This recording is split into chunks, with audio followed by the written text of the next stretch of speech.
ಹೇಗಿದ್ದೀರಾ? ಚೆನ್ನಾಗಿದ್ದೀರಾ ಅಂತ ಭಾವಿಸ್ತೀನಿ. ನಾನು ಕೂಡ ತುಂಬ ಚೆನ್ನಾಗಿದ್ದೀನಿ. Welcome back to my channel. ಹೇಗಿದ್ದಾರೆ ರಾಜೇಶ್ ಬ್ಲಾಗ್ಸ್. ಮಂಗಳವಾರ ದಿನದ ಬ್ಲಾಗ್ ಇದು. ಮಂಗಳವಾರ ನಮ್ಮೂರಲ್ಲಿ ಮಾರಿ ಹಬ್ಬ ಇದೆ. ಸೊ ಮಾರಿ ಹಬ್ಬದ ಬ್ಲಾಗ್ ಆಗುತ್ತೆ. ನಾವು ಹೇಗೆ ಮಾರಿ ಹಬ್ಬ ಆಚರಿಸ್ತೀರಿ, ಈ ಊರಲ್ಲಿ ಹೇಗೆ ಆಚರಿಸ್ತಾರೆ ಎಲ್ಲನೂ ನಿಮ್ಮ ಜೊತೆ ಶೇರ್ ಮಾಡ್ಕೊತೀನಿ. ಏನು ತನಕ ನೋಡಿ, ಇಂಟ್ರೆಸ್ಟಿಂಗ್ ಆಗಿರುತ್ತೆ. ಸೊ ಕಸ ಎಲ್ಲ ಗುಡಿಸಿ ಮನೆ ಒರೆಸ್ಕೊಂಡು ಮನೆ ಕ್ಲೀನ್ ಮಾಡಿಕೊಂಡೆ. ಅಷ್ಟರಲ್ಲೇ ಒಂದು 8:45 9 ಗಂಟೆ ಆಗಿ ಹೋಗ್ಬಿಟ್ಟಿತ್ತು. 1:30 ಅಷ್ಟರಲ್ಲಿ ನಾವು ತಂಬಿಟ್ಟು ತೊಗೊಂಡು ಹೋಗ್ಬೇಕಾಗಿತ್ತು. ಸೊ ಹಾಗಾಗಿ ಬೇಗ ಮಾಡ್ಕೋತಾ ಇದ್ದೆ.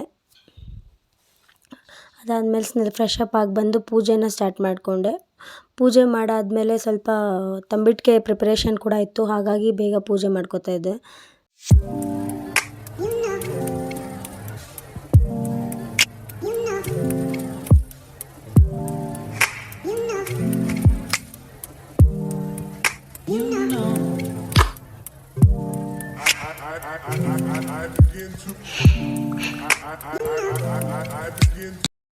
ಸೊ ಫ್ರೆಶ್ ಅಪ್ ಆಗಿ ಪೂಜೆ ಎಲ್ಲ ಮಾಡಾಯಿತು. ಈಗ ಹಬ್ಬಕ್ಕೋಸ್ಕರ ತಂಬಿಟ್ಟು ಮಾಡಬೇಕು. ಅದಕ್ಕೆ ಅಕ್ಕಿನ ಹುರಿಬೇಕು. ಇದು ಹುರಿದಕ್ಕೆ ತಂಬಿಟ್ಟು ಮಾಡೋದು ಹಬ್ಬ. ಸೊ ಅದಕ್ಕೋಸ್ಕರ ಅಕ್ಕಿನ ಹುರ್ಕೋಬೇಕು. ಬನ್ನಿ. ನಾನು ಯಾವುದೇ ಒಂದು ಹಬ್ಬಕ್ಕೆ ಅಡುಗೆ ಮಾಡಬೇಕು ಅಂತ ಆದರೂ, ಅಥವಾ ಈ ರೀತಿ ತಂಬಿಟ್ಟು ಮಾಡ್ಕೋಬೇಕು ಅಂತ ಆದರೂ, ಅಥವಾ ಸಣ್ಣದೊಂದು ಪ್ರಸಾದ ಮಾಡಬೇಕು ಅಂತ ಆದ್ರೂ ಕೂಡ ನಾನು ಗ್ಯಾಸ್ ಸ್ಟವ್ಗೆ ಮೊದಲು ಪೂಜೆ ಮಾಡಿನೇ ಆಮೇಲೆ ಮುಂದಕ್ಕೆ ಅದನ್ನು ಸ್ಟಾರ್ಟ್ ಮಾಡೋದು. ಈಗಲೂ ಕೂಡ ಅಷ್ಟೇ, ಗ್ಯಾಸ್ ಸ್ಟವ್ಗೆ ಪೂಜೆ ಮಾಡಿ ಗಂಧ ಕಡ್ಡಿ ಎಲ್ಲ ಬೆಳಗ್ಗೆ ಆಮೇಲೆ ಅಕ್ಕಿನ ಹುರಿಯೋಕ್ಕೆ ಸ್ಟಾರ್ಟ್ ಮಾಡಿಕೊಂಡೆ. ಅಕ್ಕಿ ಎಲ್ಲ ಹುರಿದಾದ್ಮೇಲೆ ಶೇಂಗಾನ ಹುರಿಬೇಕಾಗಿತ್ತು. ಸೊ ಅದನ್ನು ಕೂಡ ಹುರ್ಕೊಂಡೆ. ಒಂದು 150 ಗ್ರಾಮಷ್ಟು ಶೇಂಗಾ ತೊಗೊಂಡಿದ್ದೆ ನಾನು. ಶೇಂಗಾನ ಈ ರೀತಿ ಸಿಪ್ಪೆ ಬಿಡಿಸಿಟ್ಕೋಬೇಕು. ಇಷ್ಟು ಹುರಿದ್ರೆ ಸಾಕಾಗುತ್ತೆ. ಸೊ ಪೂಜೆ ಎಲ್ಲ ಮಾಡಿ ಎಲ್ಲ ಐಟಮ್ಸ್ನ ಹುರಿದು ರೆಡಿ ಮಾಡಿ ಇಟ್ಕೊಂಡಿದ್ದೀನಿ. ಇಲ್ಲಿಂದ ನಾನು ನಮ್ಮ ಅತ್ತೆ ಮನೆಗೆ ಹೋಗಬೇಕು. ಅಲ್ಲಿ ತಂಬಿಟ್ಟನ್ನ ಮಾಡಿ ಆ ದೇವಸ್ಥಾನಕ್ಕೆ ತೊಗೊಂಡೋಗ್ಬೇಕು. ಅಲ್ಲಿಂದನೇ ಪ್ರತಿ ಸರಿ ನಾನು ತಂಬಿಟ್ಟನ್ನ ತೊಗೊಂಡೋಗೋದು. ಸೊ ಬನ್ನಿ ಹೋಗೋಣ. ನಮ್ಮ ಅತ್ತೆ ಮನೆಗೆ ಹೋಗ್ಬೇಕಾದ್ರೇ ಅಕ್ಕಿ ಮತ್ತು ಕಳ್ಳೆನ ಏನು ಹಾಕಿರ್ತೀವಿ ಅದನ್ನು ಮಿಲ್ಲಿಗೆ ಹೋಗಿ ಪೌಡ್ರ್ ಮಾಡಿಸ್ಕೊಂಡು ಹೋದೆ. ಅಲ್ಲಿ ಹೋದ್ಮೇಲೆ ಅದಕ್ಕೆ ಸ್ವಲ್ಪ ಶೇಂಗಾ ಹುರಿದಿರ್ತೀನಲ್ಲ ಅದು ಮತ್ತು ಕೊಬ್ಬರಿನ ಸ್ವಲ್ಪ ಮಿಕ್ಸಿ ಮಾಡಿ ಹಾಕಿದೆ. ಏಲಕ್ಕಿ ಪುಡಿನ ಮೊದಲೇ ನಾನು ಮಿಲ್ಕ್ಗೆ ಹಾಕುವಾಗಲೇ ಏಲಕ್ಕಿ ಪುಡಿನೂ ಹಾಕ್ಬಿಟ್ಟಿದ್ದೆ. ಅದಾದಮೇಲೆ ಸ್ವಲ್ಪ ಎಳ್ಳನ್ನು ತವ ಬೆಚ್ಚಗೆ ಮಾಡಿ ಸ್ವಲ್ಪ ಹುರಿದು ಕೆಂಪಗಾಗುವಷ್ಟು ಹುರಿಬೇಕು ಸ್ವಲ್ಪ ಅದನ್ನ. ಅದಾದಮೇಲೆ ಬಿಳಿ ಎಳ್ಳು, ಕಪ್ಪೆಳ್ಳು ಬೇಕಾದರೆ ಹಾಕ್ಕೊಳ್ಳಿ, ಅದೇನಷ್ಟು ಟೇಸ್ಟ್ ಕೊಡೋಲ್ಲ ಬಿಳಿ ಎಳ್ಗಿಂತ. ಬಿಳಿ ಎಳ್ಳನ್ನ ತೊಗೊಂಡ್ರೆ ತುಂಬ ಒಳ್ಳೆಯದು, ಚೆನ್ನಾಗಿರುತ್ತೆ. ಅದನ್ನ ಹಾಕ್ಕೊಂಡೆ. ಸೊ ಈ ಕಡೆ ಕಪ್ಪು ಬೆಲ್ಲನ ನಾನು ಕುದಿಯೋಕೆ ಇಟ್ಕೊಂಡಿದ್ದೀನಿ. 1 ಎಳೆ ಪಾಕ ಬರಬೇಕು ಬೆಲ್ಲ. ಕಪ್ಪು ಬೆಲ್ಲ ಇಲ್ಲ ಅಂದರೆ ನಾರ್ಮಲ್ ಬೆಲ್ಲನೂ ಹಾಕ್ಕೋಬೋದು. 1 ಎಳೆ ಪಾಕ ಬಂದಾದಮೇಲೆ ಸ್ವಲ್ಪ ಸ್ವಲ್ಪನೇ ಹಾಕ್ಕೊಂಡು ಹಸಿಟ್ಟಲ್ಲಿ ಕಲಿಸ್ಕೋಬೇಕು. ನಮ್ಮ ಪಕ್ಕದ ಮನೆ ಆಂಟಿ ಅವರು ಮಾಡ್ತಾಯಿದ್ರು. ಸೊ ಅದಕ್ಕೆ ನನ್ನ ಕರೆದ್ರು, ಇಲ್ಲೇ ಬಂದು ಮಾಡು ಅಲ್ಲ ಅಂತ. ನಾನು ಅಲ್ಲೇ ಹೋಗಿ ಕೂತ್ಕೊಂಡು ಮಾಡ್ತಾಯಿದ್ದೆ. ಅವ್ರು ಹೆಲ್ಪ್ ಮಾಡ್ತಾಯಿದ್ರು. ಫಸ್ಟ್ ಟೈಮ್ ಮಾಡ್ತಾಯಿದ್ದಿದ್ದಲ್ವ ಅದಕ್ಕೇ.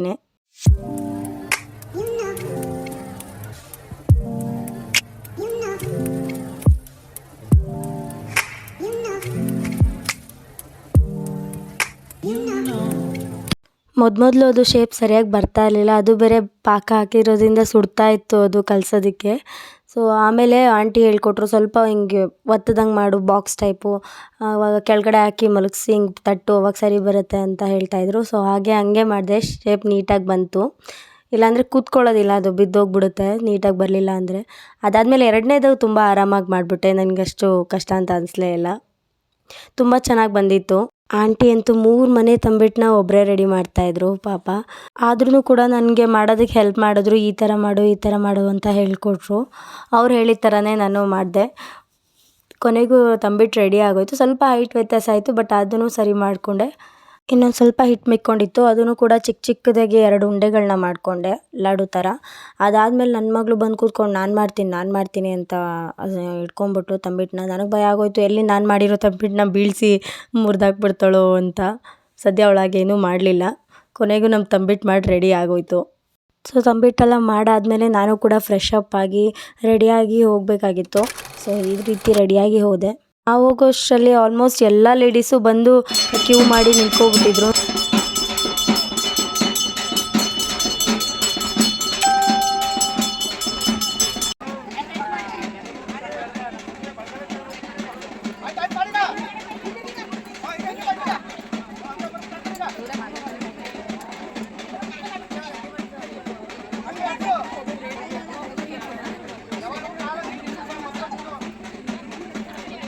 ಈವ್ನಿಂಗ್ 7 o'clock ಆಗಿದೆ. ನಮ್ಮ ಮಮ್ಮಿ ಮನೆಗೆ ಬಂದಿದ್ದೀನಿ. ಈಗ ಫುಲ್ ಟಯರ್ಡ್ ಆಗಿಬಿಟ್ಟಿತ್ತು. ಅಲ್ಲಿಂದ ಬಂದಮೇಲೆ ಫುಲ್ ಬಿಸಿಲು ಜಾಸ್ತಿ, ಚಪ್ಪಲಿ ಬೇರೆ ಹಾಕ್ಕೊಂಡು ಹೋಗಿಲ್ಲ, ಕಾಲೆಲ್ಲ ಸುಟ್ಟೋಗ್ಬಿಟ್ಟಿತ್ತು. ಬಂದು ಸ್ವಲ್ಪ ಹೊತ್ತು ರೆಸ್ಟ್ ಮಾಡಿಬಿಟ್ಟೆ. ಹೀಗೆ ನಮ್ಮ ಅಮ್ಮನ ಮನೆಗೆ ಬಂದಿದ್ದೀನಿ. ಬೆಳಗ್ಗೆಯಿಂದ ಬಂದೇ ಇರಲಿಲ್ಲ. ಸೊ ಬನ್ನಿ ನೋಡೋಣ ಏನು ಮಾಡ್ತಾಯಿದ್ದಾರೆ ಅಂತ.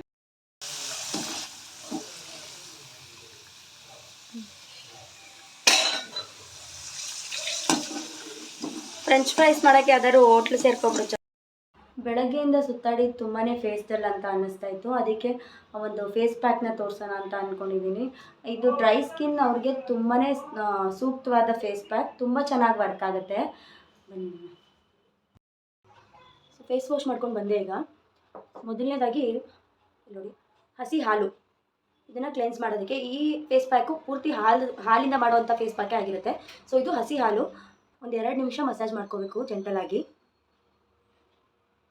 ಇದಕ್ಕೇನು ಹಾಕಬೇಕು ಅನ್ನೋ ಅವಶ್ಯಕತೆ ಇಲ್ಲ, ಜೆಂಟಲಾಗಿ ಕ್ಲೀನ್ ಮಾಡೋದಕ್ಕಷ್ಟೇ.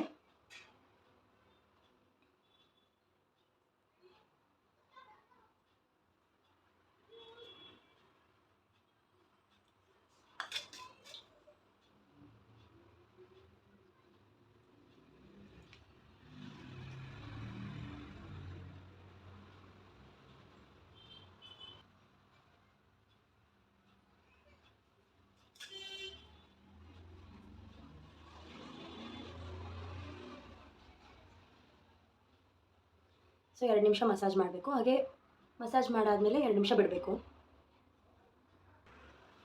ಇದು ಹಚ್ಚಿ 2 ನಿಮಿಷ ಆಗಿದೆ, ಡ್ರೈ ಆಗಿದೆ ಸ್ವಲ್ಪ ಸ್ವಲ್ಪ. ಈಗ ಇದನ್ನು ವಾಶ್ ಮಾಡಬೇಕು. ಸೊ ಈಗ ಫೇಸ್ ವಾಶ್ ಮಾಡ್ಕೊಂಡು ಬಂದಿದ್ದೀನಿ. ಸೋಪೆಲ್ಲ ಏನೂ ಹಾಕೋ ಅವಶ್ಯಕತೆ ಇಲ್ಲ, ಸುಮ್ಮನೆ ನೀರಲ್ಲಿ ಮುಖ ತೊಳ್ಕೊಂಡ್ಬಂದರೆ ಸಾಕು.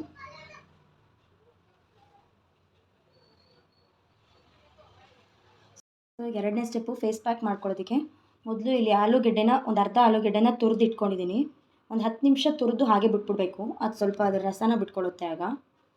ಸೊ ಈ ಕಡೆ ಇದು ಹಾಲಿನ ಕೆನೆ 1 ಚಮಚದಷ್ಟು ತೊಗೊಂಡಿದ್ದೀನಿ. ಈಗ ಇದಕ್ಕೆ ಕಾಫಿ ಪೌಡರ್ ಹಾಕಬೇಕು, ಯಾವುದಾದ್ರೂ ಕಾಫಿ ಪೌಡರ್ ಹಾಕ್ಬೋದು.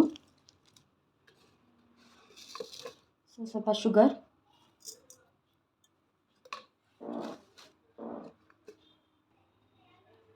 ಒಂದು ಟೇಬಲ್ ಸ್ಪೂನ್ ಕಡಲೆ ಹಿಟ್ಟು, 1 ಸ್ಪೂನ್ ನಿಂಬೆ ರಸ,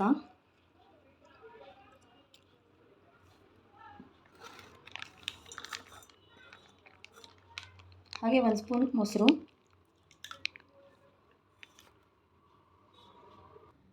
ಮೊಸರು ಹಾಕಾದ್ಮೇಲೆ ಲಾಸ್ಟಲ್ಲಿ ಈ ಆಲೂಗೆಡ್ಡೆ ಏನು ತುರಿದಿಟ್ಕೊಂಡಿರ್ತೀವಿ ಅದನ್ನು ಸ್ವಲ್ಪ ಚೆನ್ನಾಗಿ ಹಿಂಡ್ಕೋಬೇಕು, ರಸ ಬಿಟ್ಕೊಳ್ಳುತ್ತೆ ಅದು. ಸ್ವಲ್ಪ ರಸ ಬಿಟ್ಕೊಂಡ್ರೆ ಸಾಕು. ಇದು ತುಂಬ ಒಳ್ಳೆಯದು ಸ್ಕಿನ್ಗೆ. ಸ್ಕಿನ್ನಲ್ಲಿ ಆಗಿರೋವಂಥ ಒಂದು ಪಿಗ್ಮೆಂಟೇಷನ್ನು ಅಥವಾ ಒಂದು ಪಿಂಪಲ್ ಮಾರ್ಕ್ಸ್ಗಳು ಎಲ್ಲ ಬೇಗ ವಾಸಿಯಾಗುತ್ತೆ. ಸೊ ಸ್ವಲ್ಪ ಬಂದರೂ ಪರವಾಗಿಲ್ಲ, ಅದೇ ಎಫೆಕ್ಟಿವ್ ಆಗಿರುತ್ತೆ.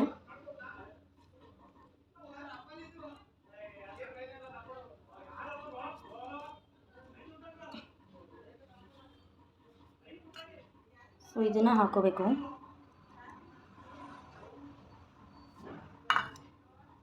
ಸೊ ಇದಾದ್ಮೇಲೆ ಚೆನ್ನಾಗಿ ಇದನ್ನು ಮಿಕ್ಸ್ ಮಾಡ್ಕೋಬೇಕು. ಇದನ್ನು ಚೆನ್ನಾಗಿ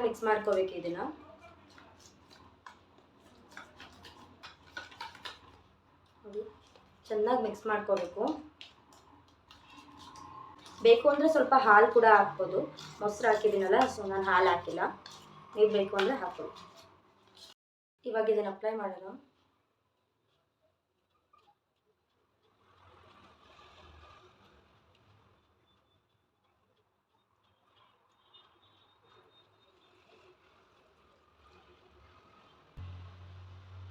ಕಣ್ಸುತ್ತಾ ನೀಟಾಗಿ ಹಚ್ಕೊಳ್ಳಿ. ಆಲೂಗೆಡ್ಡೆ ರಸ ಹಾಕಿರೋದ್ರಿಂದ ನಿಮಗೆ ಡಾರ್ಕ್ ಸರ್ಕಲ್ಸ್ ಇದ್ದರೆ ಕಮ್ಮಿ ಆಗುತ್ತೆ.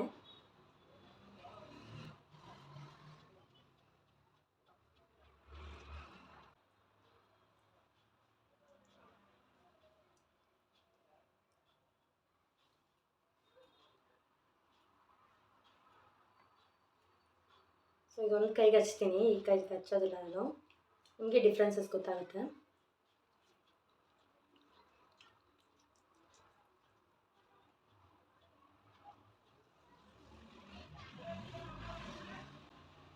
ಒಂದು 2 ನಿಮಿಷ ಮಸಾಜ್ ಮಾಡಿರ್ತಾರೆ ಹಚ್ಕೊಂಡ್ಮೇಲೆ.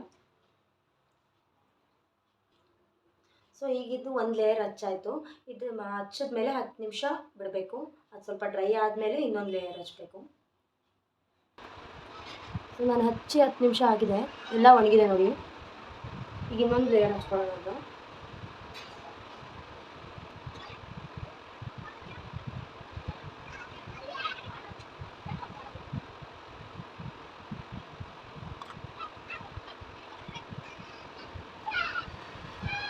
ಸೊ ಈಗ ಒಂದು 10 ನಿಮಿಷ ಇದನ್ನು ಹಾಗೆ ಬಿಡಬೇಕು. ಜೆಂಟಲಾಗಿ ಮಸಾಜ್ ಮಾಡಿ ಹಾಗೆ 10 ನಿಮಿಷ ಬಿಡಿ.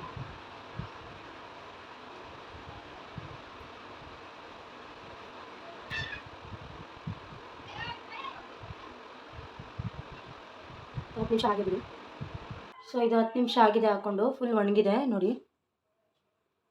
ಸೊ ಇದು ಅರ್ಧ ಆಲೂಗಡ್ಡೆ ಏನಿರುತ್ತೆ ಕಟ್ ಮಾಡಿರೋದು, ಅದರಲ್ಲಿ ಒಂದು 5 ನಿಮಿಷ ಮಸಾಜ್ ಮಾಡ್ಕೋಬೇಕು. ನಿಜವಾಗ್ಲೂ ಈ ಪ್ಯಾಕು ನಿಮಗೆ ತುಂಬಾ ಎಫೆಕ್ಟಿವ್ ಆಗಿರುತ್ತೆ, ಟ್ರೈ ಮಾಡಿ ನೋಡಿ.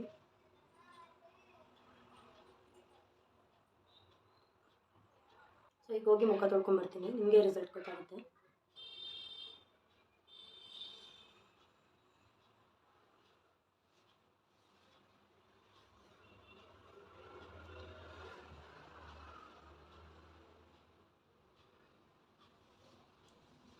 ನೋಡಿ ಮುಖ ಎಷ್ಟು ಗ್ಲೋಯಿಂಗ್ ಆಯಿತು. ನಾನು ಫೇಸ್ ಪ್ಯಾಕ್ ಹಾಕೋದಕ್ಕಿಂತ ಮುಂಚೆ ಇದ್ದಿದ್ದ ಮುಖ, ಈಗಿನ ಮುಖ ನೋಡಿ ಎಷ್ಟು ಫ್ರೆಶ್ ಅಂತ, ನನಗೆ ಫ್ರೆಶ್ ಅಂತ ಅನ್ನಿಸ್ತಾ ಇದೆ. ಕೈ ಕೂಡ ಅಷ್ಟೇ, ತೋರಿಸ್ತೀನಿ ನಿಮಗೆ ನೋಡಿ. ನೋಡಿ ಈ ಕೈ ನೋಡಿ, ಈ ಕೈ ನೋಡಿ. ಸೊ ಕೈಗಿಂತ ಮುಖದಲ್ಲೇ ನೋಡ್ಬೋದು ನೀವು ಎಷ್ಟು ಗ್ಲೋಯಿಂಗ್ ಇದೆ ಅಂತ. ಈ ಫೇಸ್ ಪ್ಯಾಕ್ ನಿಮಗೆ ಪಿಗ್ಮೆಂಟೇಷನ್ ಅಂದರೆ ಬಂಗುತನ ಅಂತ ಏನು ಹೇಳ್ತಾರೆ ಅದು ಹೋಗ್ಲಾಡ್ಸುತ್ತೆ. ಹಾಗೆ ನಿಮ್ಮ ಸ್ಕಿನ್ನನ್ನು ಡೈಲಿ ವೈಟ್ ಮಾಡ್ತಾ ಬರುತ್ತೆ. ಅಂದರೆ ನೀವು ವಾರಕ್ಕೆ 2 ಸರಿ ಇದನ್ನು ಅಪ್ಲೈ ಮಾಡ್ಬೋದು, ವೈಟ್ ಆಗುತ್ತೆ ಇದು. ಆಮೇಲೆ ನಿಮ್ಮ ಮಾರ್ಕ್ಗಳು ಏನಿರುತ್ತೆ ಅದು ಕೂಡ ಹೋಗುತ್ತೆ. ಮೇಯ್ನಾಗಿ ವೈಟ್ನೆಸ್ ತುಂಬಾ ಕೊಡುತ್ತೆ. ಈ ಫೇಸ್ ಪ್ಯಾಕ್ನ ನಾನು ಟ್ರೈ ಮಾಡ್ತಾ ಇದ್ದೀನಿ, ನನಗೆ ವರ್ಕ್ ಆಗಿದೆ. ನಿಮಗೂ ಕೂಡ ಟ್ರೈ ಮಾಡಿ. ಅದು ಎಲ್ಲ ಸ್ಕಿನ್ ಟೈಪವರು ಈ ಒಂದು ಫೇಸ್ ಪ್ಯಾಕ್ನ ಯೂಸ್ ಮಾಡ್ಬೋದು. ನಿಮಗೂ ಟ್ರೈ ಮಾಡಿ ನೋಡಿ. ಈ ಫೇಸ್ ಪ್ಯಾಕ್ ತುಂಬ ಎಫೆಕ್ಟಿವ್ ಆಗಿರುತ್ತೆ. ಟ್ರೈ ಮಾಡಿ, ಕಮೆಂಟಲ್ಲಿ ತಿಳಿಸಿ ನನಗೆ ಹೇಗಿತ್ತು ಅಂತ. ಸೊ ಇದಾಗಿತ್ತು ನನ್ನ ಇವತ್ತಿನ ಬ್ಲಾಗ್. ನಿಮಗೆ ಇಷ್ಟ ಆಗಿದೆ ಅಂತ ಅನ್ಕೋತೀನಿ. ಫಸ್ಟ್ ಟೈಮ್ ನಾನು ತಂಬಿಟ್ಟನ್ನ ಮಾಡಿದ್ದು. ಹಾಗೆ ಈ ಒಂದು ಫೇಸ್ ಪ್ಯಾಕು ನನಗಂತೂ ತುಂಬಾ ಖುಷಿ ಆಯಿತು. ನಿಮಗೆ ಇಷ್ಟ ಆದರೆ ಲೈಕ್ ಮಾಡಿ. Thank you for watching.